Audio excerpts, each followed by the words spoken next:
Greetings and welcome to another video. Today we will be explaining about the frequency and repetition of the imaginal scene. How often to perform the imaginal act, how many times should someone repeat it and for how long.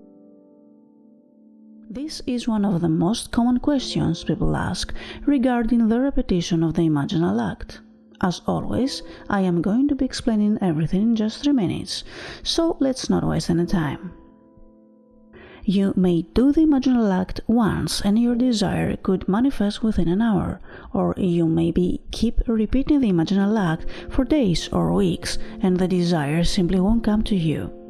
There is no exact number of repeating the imaginal act and no specific time frame on performing the imaginal act.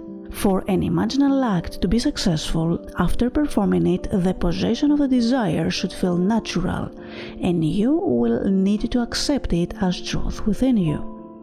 A sense of relief is key to know if you have imagined successfully. After you have assembled your mental state and allowed it to occur within you, you do not have to repeat the act. You cast your bread upon the water the moment you felt relief. Although you do not have a physical expression in a sexual manner, relief is possible. And all of the pleasures of the world, relief is the most keenly felt. When someone you dearly love is late, you anxiously await that key in the door. And when you hear their voice, your relief is keenly felt. That is the same kind of relief you will have when you have imagined correctly. You will have a feeling of satisfaction and naturalness for the desire and not craving for it like you used to. You cannot want something that you already have.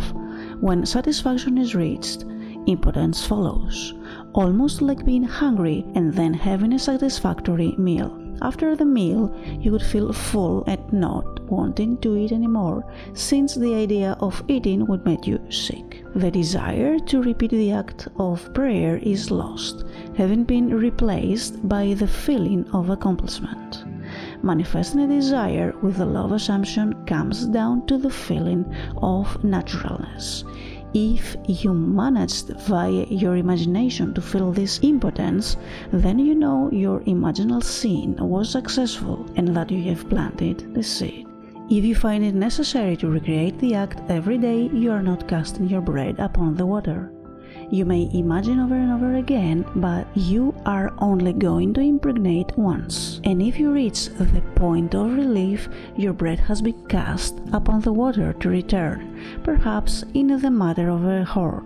I have had the phone ring minutes after I have imagined it, to hear confirmation that it has happened. Sometimes it has taken days, weeks or months, but I do not repeat the action once I have done it and felt the feeling of relief, for I know there is nothing more I need to do. And that was the end of our video. Don't forget, if you enjoy this kind of content, you can always leave a like, subscribe to the channel, and of course turn on the notification bell. Thanks for watching.